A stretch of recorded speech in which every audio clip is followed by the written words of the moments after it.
Hi guys, and welcome back to Rachel's Enchanting Cakes.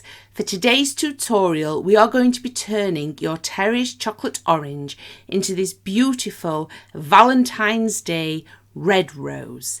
Everything you need to know in a simple step-by-step format. Excellent for any new beginner baker. Happy baking everyone, and let's make a start. Unwrap a Terry's chocolate orange and place it directly onto some baking paper. Taking some liquid glucose and a brush, simply cover all of the Terry's chocolate orange. This will act like a glue when adding the fondant.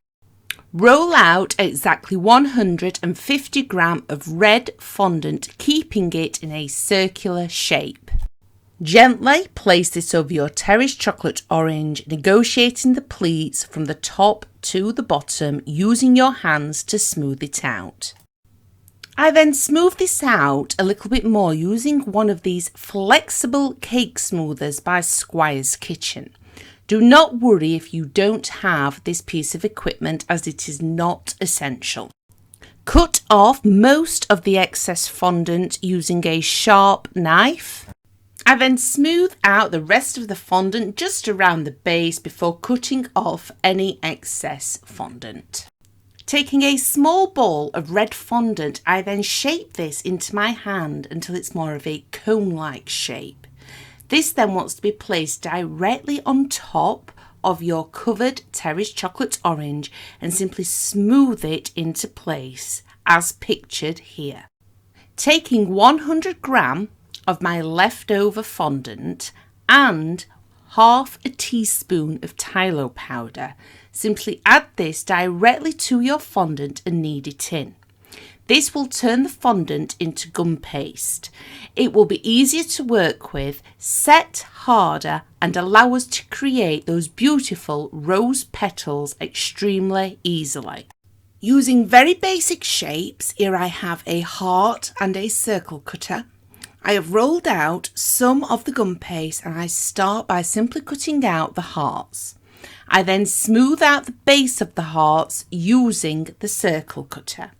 These are going to be the petals towards the top of the Terry's chocolate orange.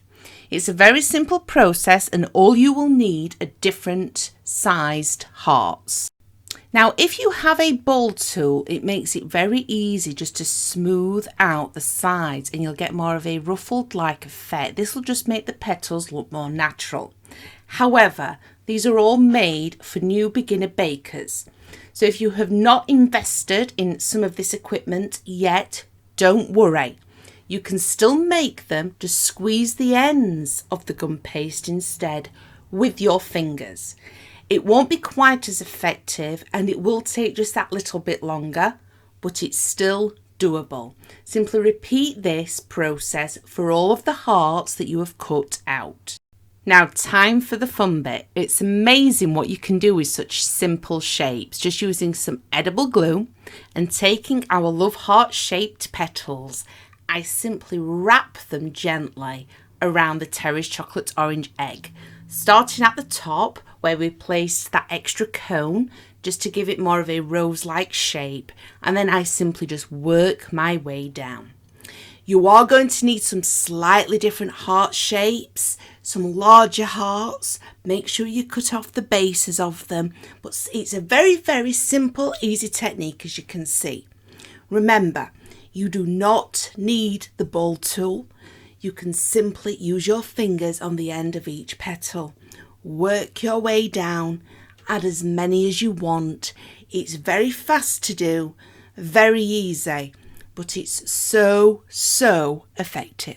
Now for the final part, I do use a leaf cutter. However, if you do not have a leaf cutter, you can simply cut out an oval shape using a sharp knife, and then, as in previous tutorials, place on the indentations using cocktail sticks.